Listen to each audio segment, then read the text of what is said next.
I wanted to ask, it's senior day coming up, but the big conversation has been it's kind of sort of not necessarily senior day because of the NCAA eligibility. You've had 2 years at this Big Ten level since coming up from Lackawanna. Are you considering sticking around? And what will go into that decision? Honestly, I'm just focused on practice today, preparing for Michigan State, and I'm getting out there with my brothers and trying to find a way to win this Saturday. Gabriel? Hey, thank you for your time. So over the past couple of weeks, it seems the secondary has really limited the big plays better than the first couple of weeks. What's been the difference for you guys in the secondary to really limit those big plays? I would say just not letting anything deep, just playing whatever defense we're in at the time, just doing our jobs and just make sure that we don't allow anything deep, we shut down the receivers from the other team. So Peter Terpster? Hey, I'm wondering if you could just kind of walk me through your story, how you ended up at a junior college, how you made your way to Penn State, and what were some of the challenges that you had to overcome to make it this far? in high school, like my first 2-3 years, I had trouble with like my grades at first, and then like at the end, like it was coming close to where like if I just passed it, if I got a certain score on the SATs, that I would be eligible for Division I. But I never took my SATs, so I decided to go to junior college. Mark Duda came to my high school, recruited me, and ever since then, the sky's been the limit. Some challenges was junior college, especially being away from home, like 4 hours. I mean, it wasn't bad, but being 4 hours in Scranton, PA, and try to know like a whole bunch of people on the team and things like that. First time off to college, and so I would say that's a big challenge. And then living in like a room for like 4 people, that's a big challenge too. So those were my challenges. Audrey? Sorry, struggling to find the unmute button. Thanks for your time this afternoon. One of the things we've been asking your teammates about are some of the sacrifices that you guys have had to make, during the pandemic just to be able to play this year. Some of your teammates have said that we don't know half of the sacrifices that you guys have made, not seeing family and all that kind of stuff. What's that been like for you? What are some of the things that you've had to sacrifice to play this year?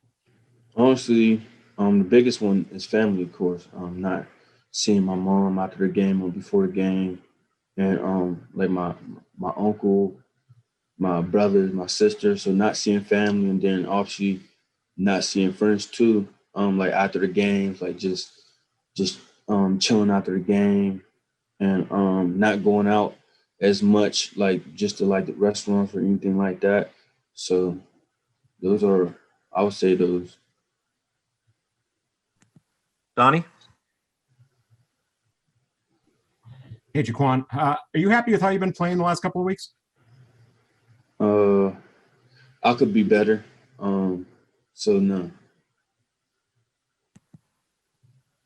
Tyler? Jaquan, Joey Porter Jr. was freshman of the week at the Big Ten level for his effort against Rutgers. What have you seen from him each and every week as a first-year starter in this defense? Honestly, just wanting to get better every day. Joey comes out, works on his footwork, works on his hands, and he just try to gets better every day and taking as much information as he can from the leaders on the team, the seniors of the team, the older guys in the room. And honestly, he looks phenomenal. And he's going to continue to get better. Joey Porter, that's a name people are going to hear in a couple of years. Gabriel? So with Tariq Castro-Fields out the past couple of weeks, some of the younger guys, you talked about Porter. How do you see from Marquise Wilson, Daquan Hardy, Keaton Ellis? They really stepped up and done a good job at corner. At Penn State, it's a next man mentality. So those guys have stepped up a lot.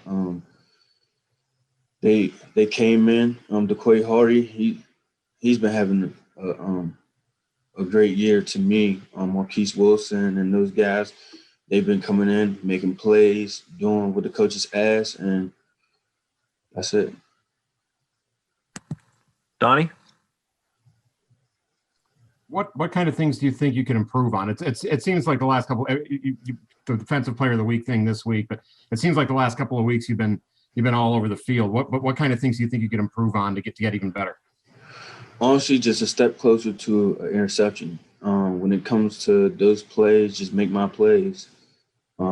Especially when the ball is thrown in my way, just make those plays, because once that happens, sometimes I never see the ball again. So just make my plays that come to me and take advantage of the opportunity. Audrey? Going off of what I asked you a couple minutes ago, Shaka said that after games, it's pretty much guys sitting around their apartments, houses, watching other games, eating pizza.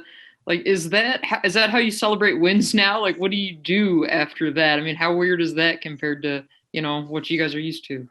What we're used to is just after games, seeing family or hanging out with friends, things like that.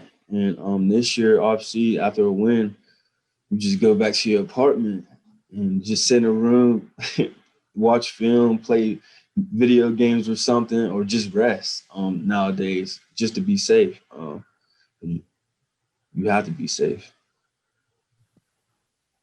Parth? Jaquan, last year you came obviously to Penn State and kind of got a taste of what the program's all about. Y'all won a bunch of games, won the Cotton Bowl. I'm sure you had some kind of expectations for what this senior year was supposed to be like, but with COVID and with the 0-5 start to the season, at what point did you kind of come to terms with this is the reality of your senior year, and how'd you deal with that?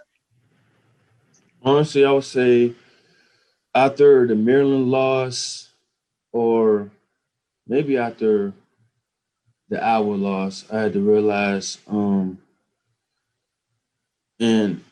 as a unit, we had to realize, we had to, turn this around.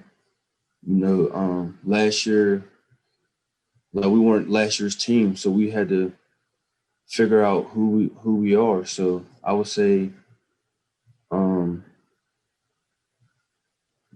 we just had to come back to reality of what type of team 2020 wants to be. Tyler?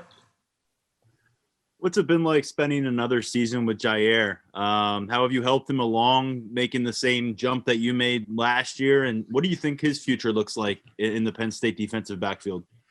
Honestly, when he first came, I just was trying to get him into the playbook, because I know last year I needed to learn the playbook when I first came in. I need to understand what Coach Banks wanted and things like that, what a certain technique is, or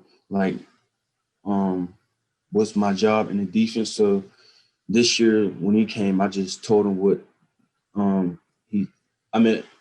this year he wanted to play the strong safety, so I just told him what his job was, because I played that last year, and then I was helping him through the playbook and from both safeties and then every other position. And then for next couple of years, he's also going to be a name people are going to hear about. So Jair's pretty good.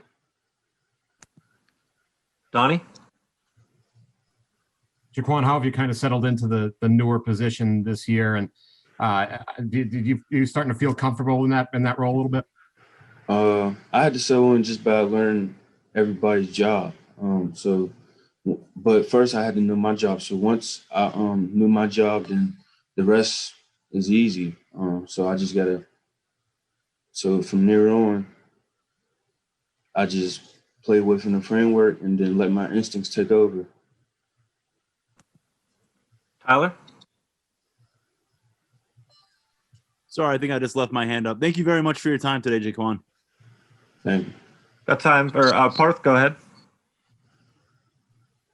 Jaquan, it's kind of a weird question, but when you first got to Penn State last season, did you have kind of a vision or some kind of I guess, goal as to what your legacy would be here at Penn State? And when you reflect back on the last 2 seasons, do you think you kind of hit those marks that you set out to?